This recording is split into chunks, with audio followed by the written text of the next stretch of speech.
what has this week been like?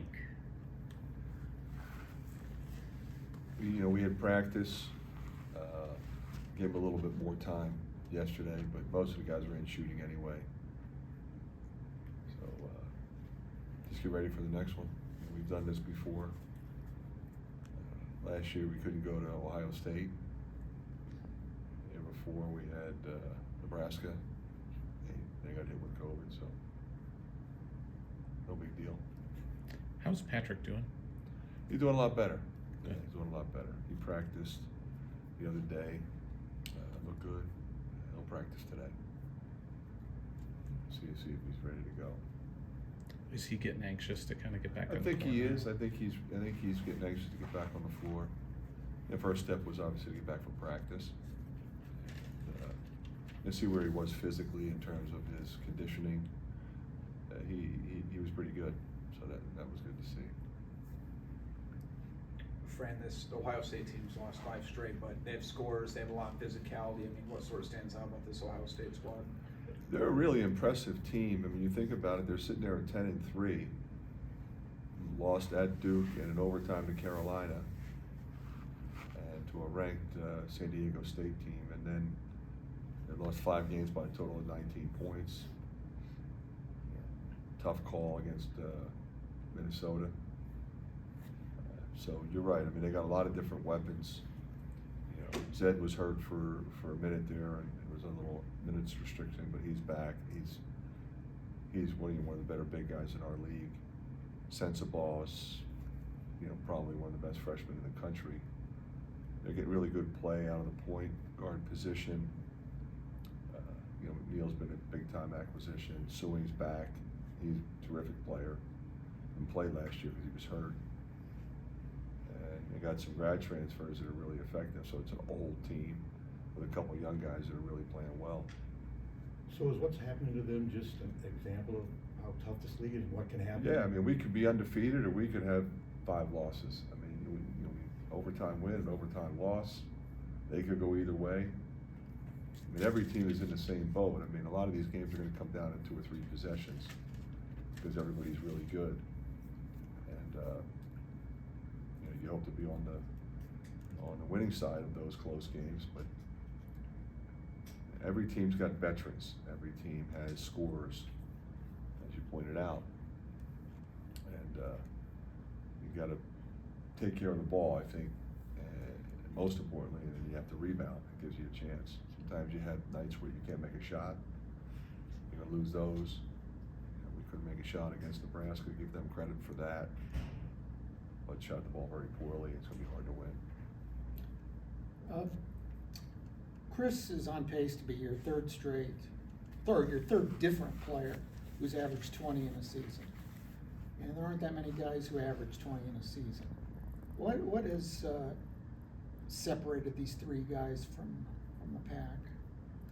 Well, all 3 of them were versatile in their own way. I mean, obviously you look at Luka and you say, well, he's a low post guy, but not really. He shot 44% from 3. He made every elbow jumper, every baseline jumper. He could make a 12-foot jump hook look like a 2-foot jump hook. Keegan was a coast-to-coast guy. A really difficult matchup. Phenomenal coming off screens. I think you're seeing Chris the same way. Makes threes, drives the ball, offensive rebound putbacks, scores from different locations on the floor, so you can't really scheme your defense because they're never in one place. I think being able to go off the bounce and hit threes is really effective. We're going to get out and run, so we're going to encourage our guys to be aggressive offensively. I think Marble was really close. I think he was like at 19 something. When I moved him back to the 2, I told him I want you to lead the Big Ten in scoring, and he came in second that year. So we're going to get our guys shots. We're going to run stuff for them, and we're going to get them out in the open floor where they can do some damage. What is the core of your offensive philosophy? Because it seems like it's been consistent over the years, but I mean, drilled down, how do you look at offense? What is it that you want to do, and why? Well, we want to get it and go and attack. and then we want to move it and share it. And that seems real simple. We've had great character guys. When you look at over the years, it's one thing for the coach to say, I want you to share the ball, but everybody has to decide they want to share the ball. You have to recognize, hey, wait a minute, we got Luka Garza. We need to throw it to him. We need to throw it to Wieskamp. And that's where Bohannon was so great, because there's a guy who scored over 2,000, but he was not a guy who was hunting shots. Now he could make 10 threes in a game, which he did, but he also has a school record for assists. And he knew when to throw the ball to Luka, when to throw the ball to Wieskamp. Connor's the same way. Bryce Cartwright was the same way. Mike Cassell and Anthony Clemens were the same way. We had Peter Jock, led the Big Ten in scoring. He was probably up right around 19 as well. You got to load Pete up when he's hot. You got to recognize that. So we have a team of people who buy in to winning. Keegan Murray, he didn't set out to lead the league in scoring or lead the nation in scoring. He was leading the nation at one point. He just was trying to score and rebound and help us win. And then ultimately, sometimes it ends up that way where you get all the recognition like he and Luka did, and I'm happy for Chris. I mean, before you were a coach, obviously you were a player. How much of your style as a coach dates back to what you like to do as a player? Well, I think that's a good point, because when I signed out of high school with Wake Forest, we ran on makes and misses. We pushed it hard, and we're shooting it quick, and that was before the three-point line and the clock. So teams were playing a lot slower in those days. And then when I transferred to Penn, we did the same thing. We used to run secondary break in those days. So your primary break went into secondary break before you did anything else. And then when I went, and so initially in my coaching career, that's how we played. I worked for Tom Schneider, was an offensive guy. Craig Littlepage was also a brilliant guy offensively. And then Digger Phelps was a push it, attack. Coach McLeod was a little more of a run sets, but he was not opposed to running. He had Elmer Bennett, Damon Sweet, and those guys, and they ran, and Alfonso Ellis, so he was going to take advantage of that. So you're right. I mean, it's always been kind of how I was raised, growing up in Philadelphia, playing in the city. We were always trying to beat people off the dribble, and so it's kind of an attack mentality. But sometimes you can't play that way because the other team doesn't allow you to play that way. So now you have to be disciplined enough to score later in the clock and to execute your offense later in the clock. And I think that's the balance that you have to find. Because you can play fast and you can become a turnover team. And we're not turning it over. We're going to get shots up. Fran, last year, you talked quite a bit about Chris's progression in terms of he missed a couple shots, maybe he'd get his head down a little bit. I mean, this year, it seems like even last game, you missed a couple jumpers, but you saw him keep attacking. He would get inside buckets, post up. How would you just describe the mental progression? Yeah, he's a completely different person. I mean, you've seen him, he shot an air ball and then drills the next one. He's able to get to the next play. Keegan's one of the best I ever had at doing that. Nothing ever seemed to bother him at all. And Chris was just a real conscientious guy, and convinced him, look, I'm not taking you out. I'm not going to get mad at you. Just keep firing and keep attacking. And over the course of 40 minutes, a lot of good things are going to happen for you and for us. Teams won 4 in a row. In that stretch, there have been some players who have kind of broken out of recent slumps. How would you just assess how the team is gelling right now? Yeah, I mean, it's been really good with that. I mean, I think Sanford obviously is playing the way we all thought he would, the way he thought he would. Been really proud of him. Same thing with Josh Dix. DeSante's been effective.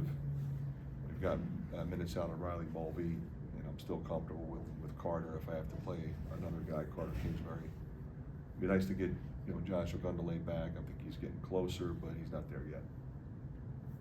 Coach, how do you coach resiliency? Because it seems like earlier in the season, you guys had Chris's injury and guys in out of the lineup now.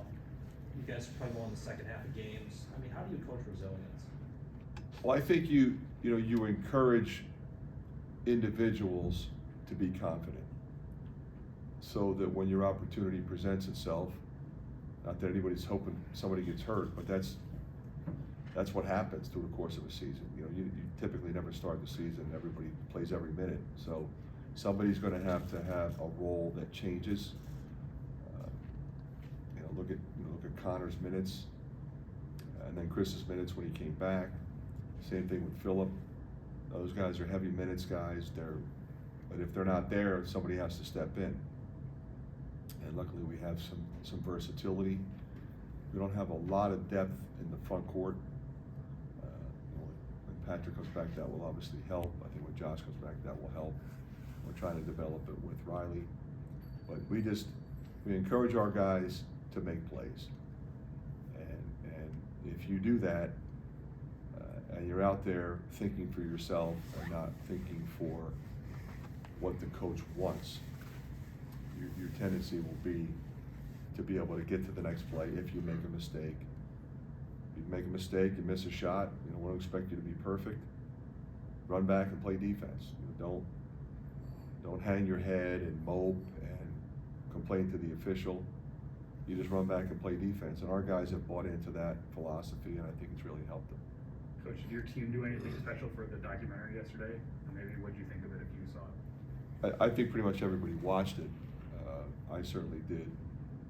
I'm just continually impressed, with Matt from the Big Ten Network. I mean, he does all. I mean, I've worked with him over the years for a number of different Journey episodes. And I thought it was really well done. I think in a situation like that, it's very important that you tell the story effectively, and I thought that's what they did. I think that was important, certainly important to us in our program, but I think it was important to the Street family that the story be told properly, and I thought it was.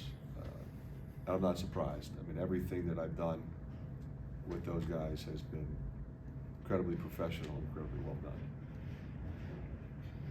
done. What is the kind of the mechanics of when a game gets canceled from your end? Does Chris Collins call you? Well, it's different. He did. Yeah. He called me.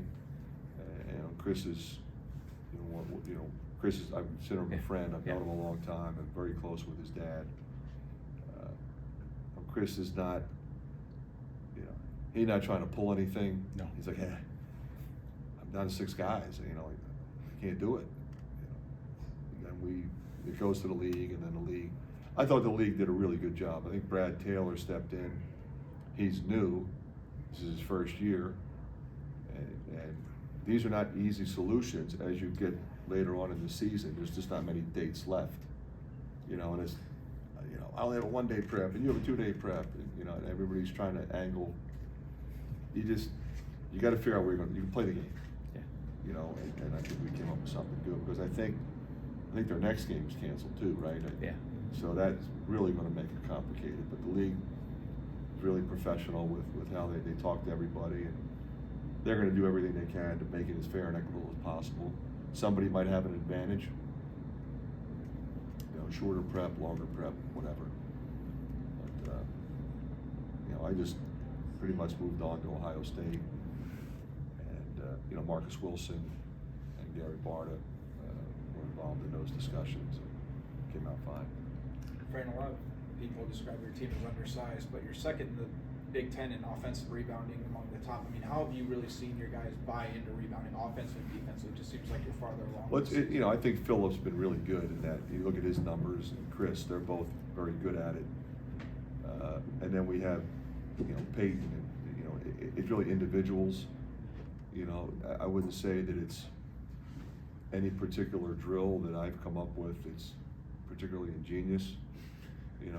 That's an effort thing, right? I mean, why was Dennis Rodman so good at that?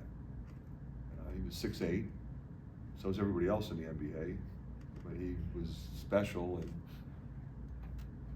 he just went for it every time. So those are opportunities. And in Ohio State, you know, Zed Key is really one of the better offensive rebounders as well. Okay, Thanks, guys. Yep.